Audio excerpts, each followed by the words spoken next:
The Golden Knights' Bruce Cassidy curved us into believing that Mitch Marner's first game against his former team, the Maple Leafs, would come early in the season.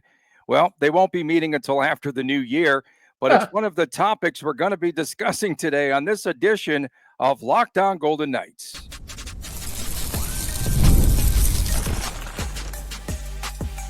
You're Locked On Golden Knights, your daily podcast on the Vegas Golden Knights, part of the Locked On Podcast Network, your team every day. Well, hi again, everyone. Tony Cardasco and Chris Golick from Las Vegas. Thanks for making us your first listen every day. Please make sure to subscribe to our Locked On Golden Knights YouTube channel. I am a longtime sportscaster, a marketing consultant, and the host of the Believe in Vegas podcast. Chris is the owner of Silver State Cards and Sports and the collectibles editor for the Hockey News. Now, coming up ahead on today's show, this is definitely a tougher schedule for VGK. We'll get into that from the top. Breaking down VGK's roster by tiers, something that the hockey writers did. I thought that was pretty good. And the Oilers shake up behind the bench. We are brought to you today by Gametime. Download the Gametime app today. Use the promo code LOCKDOWNNHL. You'll get $20 off of your first purchase. Chris, before the schedule was released, we wanted to see a few things. Who VGK would be facing in the opener. I said LA. Somebody pointed that out today. So I thought that would be a good matchup. But of course, LA comes in very rigged, as I said as well. On the tail end of a back-to-back, they'll open up the season against the Colorado Avalanche. And, of course, the marquee matchup of the year, Mitch Marner against his former team, Toronto. And that's not going to be happening until the fourth month of this season. The teams will meet at the Fortress first on Thursday, January the 15th. VGK plays in LA the night before. So that's pretty interesting. And then the Maple Leafs will host Marner and the Golden Knights on Friday, January the 23rd. And the night before, VGK plays at Boston. Both of these tickets will be very hot tickets in both cities. Toronto fans are going to invade Las Vegas. And then, of course, there is that big matchup and Bedlam at the Scotiabank Arena. Yeah, I mean, that's one of the first things I think every Golden Knight fan wanted to know when Toronto was coming here, and more importantly, when Vegas was going to Toronto. For me, the first thing I did when I looked at the schedule, I looked at the end of the schedule after the Olympic break. If I got this right, 25 games in 47 condensed, days. Right? It's so condensed, like we thought, too, because, again, it's a 20-day break. Is that what it was for the Olympics? Something like that. So, yeah. It's 20 days. It's 20 days of no NHL. Pretty crazy. Right, no NHL. And they probably can't do any practices or anything until the 24th or something like that, the way they schedule these breaks and such. So it's going to be it's not just the Golden Knights thing. I'm sure all the teams have a similar situation, and the superstars coming back from the rigor of the travel, best on best hockey for a week and a half, and then back to the most sensitive time of the schedule. That's going to be it's a grind. I mean, the playoffs don't start April the 17th.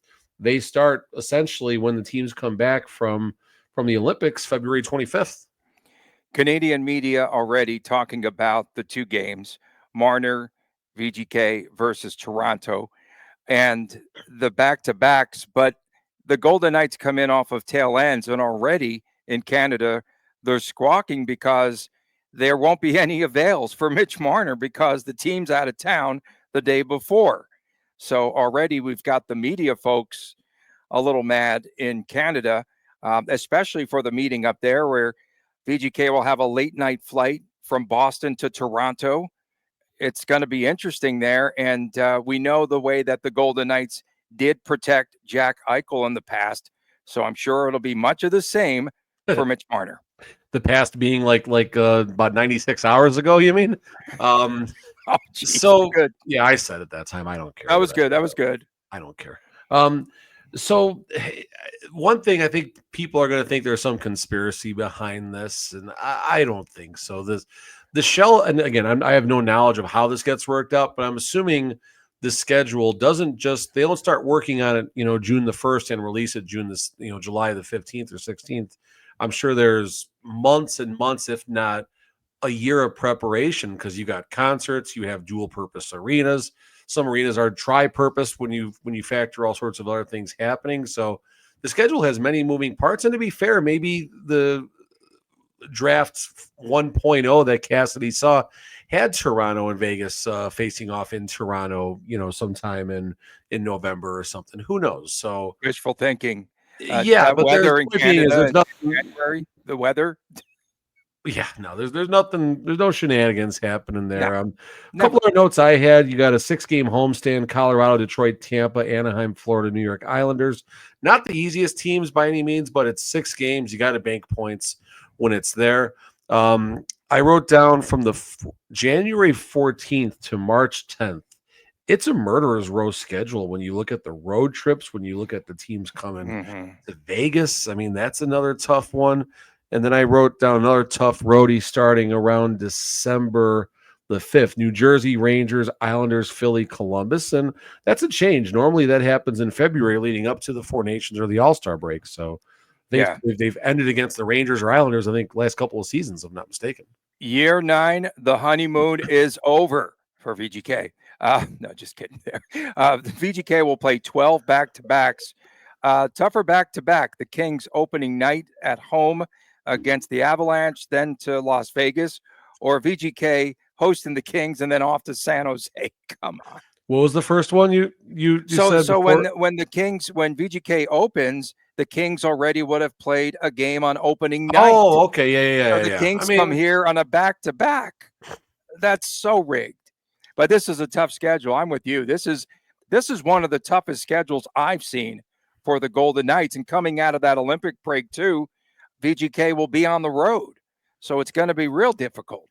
Yeah, no, listen, it's fun. This is the Stanley Cup is the most difficult trophy in all of sports to win. And the 25-26 or 2026 Stanley Cup winner might win what's going to be considered the most difficult season and campaign of all time with how condensed this is. Regular season doesn't even end until April the 15th. That's about a week and a half later than what it used to be, going back like COVID time and things like pre-COVID and all that. So yeah, I mean it's a fun ride, and it's a battle of attrition, not in the playoffs, but really from October the 8th when the season starts, and depth is going to be tested. The superstars are going to be tested. This is going to be an incredibly difficult season, far greater than when the Golden Knights won the Cup in 22-23, their opening season, anything they've dealt with in the last 8 years. This is going to be fun. It's going to be fun to watch. 13 games in the month of December for VGK, and that's usually a time typically when the schedule sort of does die down. We saw that VGK goes to defending Cup champion Florida the 25th of October. Cassidy will still have the after effects of the Cape Cod tan at that point. So he usually likes that trip around December, January. So he's got to bring some extra sunscreen so he doesn't get hit twice in a row, then you're saying? Yeah, perhaps. He'll have a good base at least.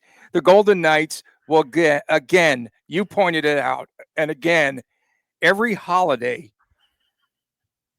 is here at home for the Golden Knights. I'm sorry, but I just can't. I just can't. Did you see Valentine's Day? But they're going to be gone for that. When's gone Easter? In Italy, a lot of them. Yeah, Easter might be. Is that the 22nd or is that the following? Did you see the LA Kings parody video with the schedule release? No. And on there they say like they're drawing up the schedule. It's made by Roy, return on investment, basically an AI, I think, function or what have you. Oh. And so it says, hey, let's make sure that we play Vegas in April, schedule all our games against Vegas in April because a lot of their players will be on LTIR. So oh, that's good. That was a good one. Good jab. No, good that's poke. a good chirp. I enjoy that. I had something lined up, but I forgot. Pretty difficult. Oh, they actually play a game on Halloween this year. That's obviously the Nevada day, the daytime Friday game, and it's actually on Halloween. I think that's pretty cool this year. I hope it's at night so the kids stay out of my neighborhood. 1 o'clock game. 1 o'clock game. Darn. And then they get to go home and go trick or treating. It's perfect. One other note. We had you had 13 and a half back-to-backs. I had 12 and a half back-to-backs. Sure. It landed on 12. Whatever. We got a middle. Ahead, breaking down VGK's roster by tiers, and we return right here on Lockdown Golden Knights. We have all been there, logging on early and waiting forever for concert tickets to go on sale, like the Zach Brown Band, which will be here at the Sphere around rodeo time, and you do that and you only lose your spot for the show sometimes, the show that you have been dying to see. And that's when Gametime definitely comes in. Gametime makes getting concert tickets faster and easier than ever before, and prices actually drop as it gets closer to showtime, and you could save up to 60% off with their killer last minute deals. That's right. So just hold out a little bit and you will get that right deal. Tired of endless scrolling trying to find the best deal? Gametime's zone deals pick the best seats in your section for you. Ever wonder what your view will actually look like before you buy? The app actually shows you a panoramic seat view so that there are no surprises when you get there. Right now, take the guesswork out of buying concert and show tickets, especially here in Las Vegas with Gametime. Download the Gametime app today, create the account, and then use that promo code LOCKDOWNNHL, and you'll receive $20 off your first purchase. Terms apply. Again, create an account, use the redeem code LOCKDOWNNHL for $20 off.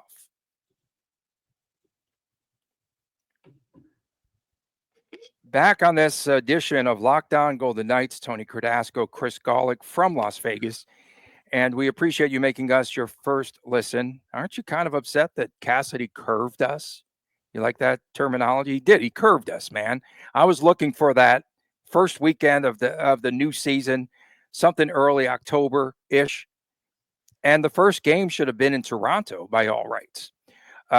So the hockey writers did a tier-by-tier breakdown of the Golden Knights roster. And I like the way that they broke it down. Some disagreements here, perhaps. The elite players they listed were Eichel, Marner, Stone, and Shea Theodore. And I don't know right now, and no disrespect, but I don't know how to categorize Mark Stone, who, again, has a lot of mileage on those skates. How would you categorize him? Would he be one of the elite players still on your roster? I've never considered Mark Stone an elite superstar. And that's, like you said, it's not disrespectful. That's not who he is. Mark Stone is a grinder. Mark Stone is one of the best two-way wings in the National Hockey League. He's one of the best captains.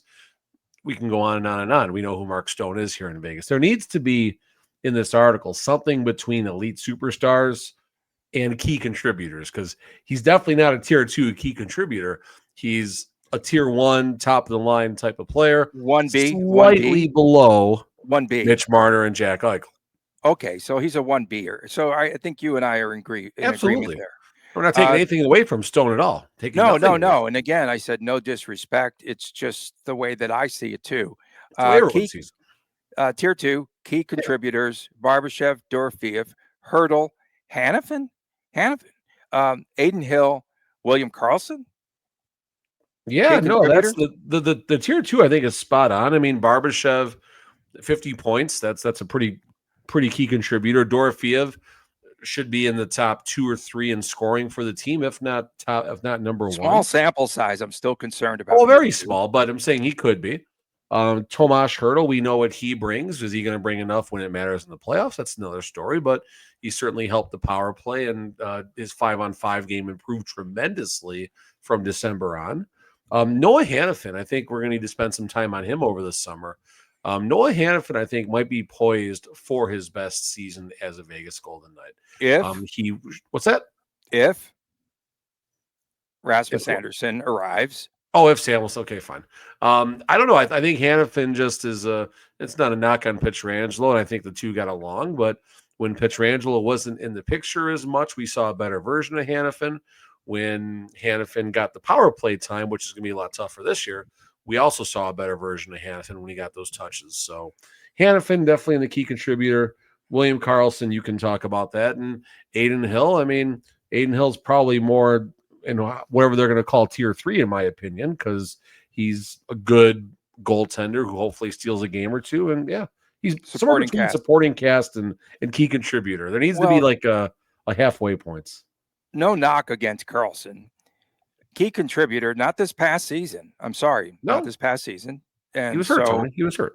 I would still put him on supporting cast right now, not key contributor until proven otherwise. And again, with Marner in this lineup, will take a lot of attention away from William Karlsson.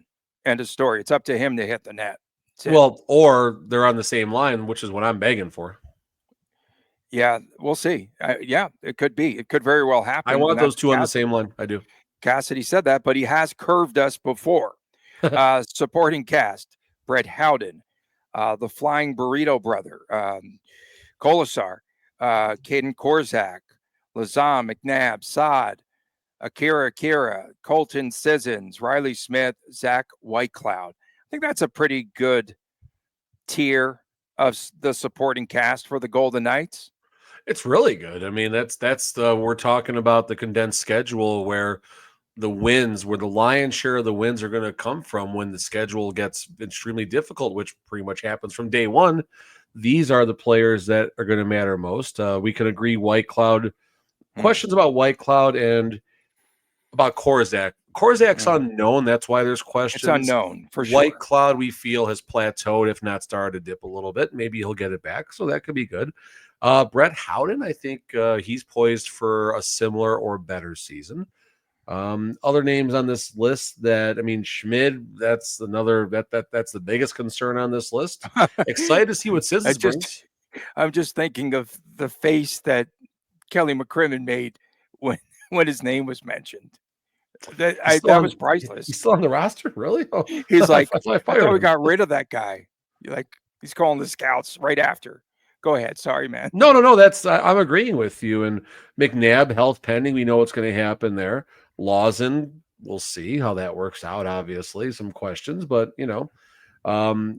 Kolasar, does he continue to trend upwards slightly and find a path to a similar offensive output while doing his job as an energy player? And yeah, I mean, like I said, the tier 3 supporting cast on this list is where these are the most important players on this team. You know what you're getting with Jack. You know what you're getting with Marner. You know what you're getting with Stone, hopefully health. You know what you're getting with Theodore. And then many players in tier 2. These tier 3 players, I can see Brett Howden scoring 23 as much as I can see him scoring 8 goals. Right, exactly. We don't know. It was that a fluke season. That's something to keep in mind. I hope not, but it could be. The defense, and the defense is much thinner. It definitely is. And I think that they talked about that a little bit in that article. And also then they've got the tier 4s, which are the depth pieces and the fringe players. And this, again, is in the Hockey Writers article, which I thought was a good way of approaching this team and the roster. Dylan Coughlin, you've got Jacob Magna, you have Cole Reinhardt. Cole Reinhardt played for Ottawa last year. He had 1 goal against Calgary in 17 games and 1 assist against your Vegas Golden Knights. And then there's another Cole, too, that's a fringe player, and that's your guy, Cole Schwint. Yeah. Nothing to say. I mean, these are Silver Knights. We'll see which of these players gets a chance. You like that? That was my broadcasting tool. Really paid off, Monty. You curved us, bro. No, so I mean, listen, Dylan Coughlin, he's played a handful of NHL games. We'll see if he's number 9 or 10 on the depth chart. Jacob Magna, same deal right there, going to be low. Cole Reinhardt, you summed him up in a second, and Cole Schwintz. I mean, again, with the depth of the team, I don't know if you have 10 to 15 combined appearances in the NHL in tier 4. Coming up next, or there's 100 with injuries. Who the heck knows? The Oilers shaking up behind the bench. We'll get to that when we return on Lockdown Golden Knights. Ever check your bank account and wonder, where did all my money go? Did it go on your Sands t-shirt? Some of it. Just hooked on online shopping there. Entertainment, of course, here in the entertainment capital of the world. It's the best. And doing all these things, it's so easy to lose track of your finances. And that's where Monarch Money comes in. It is your personal CFO. It gives you full visibility and control over your finances. Monarch Money isn't just a budgeting tool or a budgeting app, it's a complete financial command center. And you can track all your accounts, investments, and spending all in one place. So you just stop managing your money and you start to build wealth. And when I started to use Monarch, I realized just how much, again, I was spending on a lot of nickel and dime stuff here in Las Vegas. Need to get some things under control. So take control of your finances today with Monarch Money. Use that promo code LOCKDOWNNHL at monarchmoney.com. 50% off of your first year. Use the promo code LOCKDOWNNHL for 50% off of your first year at monarchmoney.com.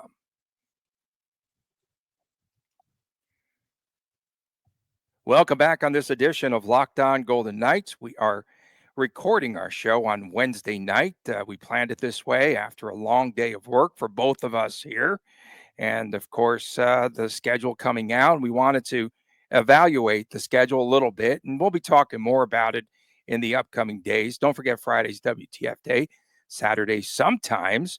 It's Chris Sr. and Chris Jr., now a year older and wiser, and the Chris and Chris Jr. show. Did you see? Oh, go ahead. Did you see? We both said, did you see? Go ahead. So you mentioned Chris. We had the birthday party yesterday for him, and he's been very hooked on Mr. Beast's theme the shows, his YouTube content and everything. So that's what Amanda put together and found someone to help make some stuff and all that. So I posted on Twitter, said, hey, we had a Mr. Beast theme party, really cool, some pictures. Mr. Beast himself. Wait. Yes. He says, tell the kids I said hi from his account. No way. Yes. No way. Yes. Oh, man, that was awesome. Pretty, like, I woke up this morning, I'm like, whoa. And then I clicked to make sure it's not some click, whatever. And unless there's another Mr. Beast with 33 million Twitter followers. Is that how many? Yeah. Is it 33 million? That's terrific. And on a down note, Justin Bieber unfollowed me. I was really bummed. Well, he actually unfollowed everyone, but I thought it was so cool because why did he follow you? That's a musical story. I'll tell you someday. So Draisaitl, my story was better. Before we get into the Oilers and changing things behind the bench, Draisaitl and McDavid earlier on Wednesday, there's videos circulating. They're playing in a beer league tonight. Just saw that. I love it. Of course, the pace of play in their beer league is a little faster than the pace of play that I'm doing right now. It's a little quicker than perhaps your beer league. I got a goal Monday morning. I got a goal. That was cool. Awesome. And true to form, Draisaitl turns the puck over. I saw that. So there are some coaching changes for the Edmonton Oilers. The Oilers adding 3 new coaches, and Paul Coffey is moved to an advisory role within that team. He's the advisor to the president of I don't understand it. So Chris Knobloch will now have 3 new faces with him. Paul McFarland is going to be in charge of the power play, and he takes Glenn Galatzins, his place, who went to Dallas, and he'll take that spot there. Peter Aubrey replaces Dustin Schwartz as the goalie coach, much needed. So good luck with that. Yeah. And Connor Allen is added in the skills development department. This is quite a shakeup for the Oilers, and Knobloch will go with just he's going to have just 2 coaches on the bench with him instead of 3. So Knobloch, from what I understand, he says there's going to be changes to his system. He said that Dustin Schwartz was a goalie coach for a decade. Goaltending has to be better, though, so they make the change there. And he said that Aubrey now, the new goalies coach, will push the goalies, Skinner and Picard. And there's going to just be 2 of those 3 that will be behind the bench, because one is handling, that's Connor Allen, who's handling skills development, whatever that role is. And they're going to roll with just 2 assistants behind the bench. Well, that's what Cassidy does. He starts the game with his 2 assistants, and then Joel Ward comes down in the second and third period. Joel Ward is the eye in the sky, tries to get a read on things, and he goes to the bench, and that's how it works. And it seemed to work out okay. It was a very very difficult decision to make that change, but in the organization, we're always looking for ways we can get better. Knobloch is the one who made that statement. So Knobloch seems to kind of have the power to make some decisions behind the bench and everything. That's interesting because in Vegas, you saw the coaches in place basically the entire time, the assistants, pardon me, until Craig moved to Henderson. Right. So you wonder what's happening here, where this really is coming from, if it's Knobloch like starting to feel some heat. He's been to 2 Stanley Cups, you wonder if he's starting to feel some heat. You wonder if it's coming from upstairs, like, hey, we got to shake some things up here. And because when you start messing with assistants, that's usually not necessarily a vote of confidence from above. We've seen that play out. I saw that play out in Chicago with Quinville and stuff in the past.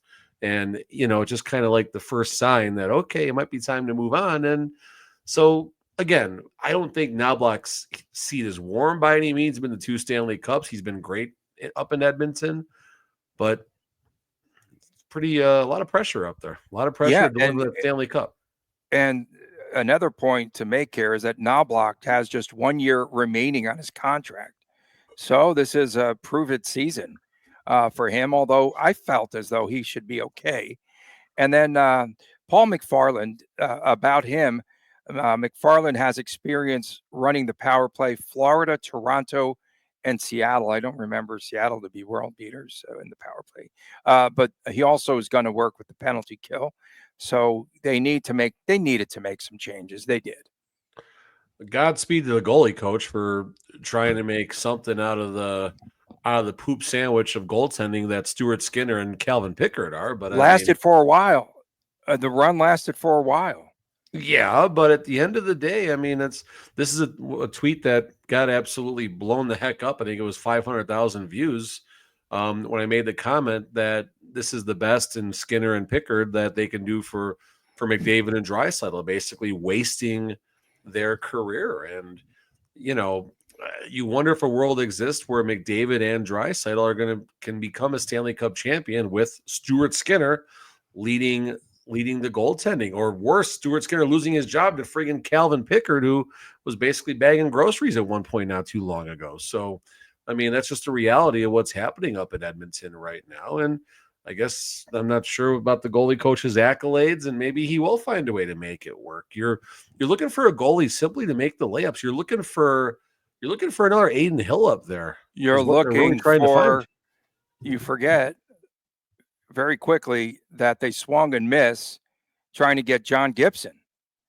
That was something being worked on for a long time. Right. And even heard murmurs in Vegas with John Gibson before the Aiden Hill extension got worked out. But that's the thing. So they made their bed. Now it's time to live in it. Maybe we'll see Draisaitl and McDavid capturing the World Global Beer League Championship. Maybe we'll see one can play goalie. Now that would be funny, but these changes again, for Edmonton, that sounds a little, well, again, Galutsin leaves to go to Dallas and then he takes the other assistant with him. But the thing that I'm curious about is Paul Coffey. And they said that Coffey decided on his own to move back upstairs. And to me, I would think that he would want to be in the action personally. It's a no-show job. Dude wants to get paid. You think so? I don't know. No. I have no thoughts on Coffey. I thought. No, listen, it's the right name. It's the right name as far as knowing the defense and everything. The guy knows a thing or two about hockey and being a champion and such. And the fact why don't they want him on the bench? And you only have that's good. I don't know. I don't know what it is. I know Wayne Gretzky was a great player and a terrible coach. So who knows? Don't forget to make sure to subscribe to our Locked On Golden Knights YouTube channel. We appreciate everyone tuning in from around the globe. Next show Friday or Thursday night, depending on the news. We'll go Friday. Yeah. ARB. What's that? A or B. Oh, A or B. Get the violin going in the back. So, Oh, the violin. It's okay. The violin's leave it on. great. Just we don't want a mandolin because I used to play in my Italian household. For my man Chris Golick, I'm Tony Cardasco. We'll see you next time right here on Lockdown Golden Knights, and please take care.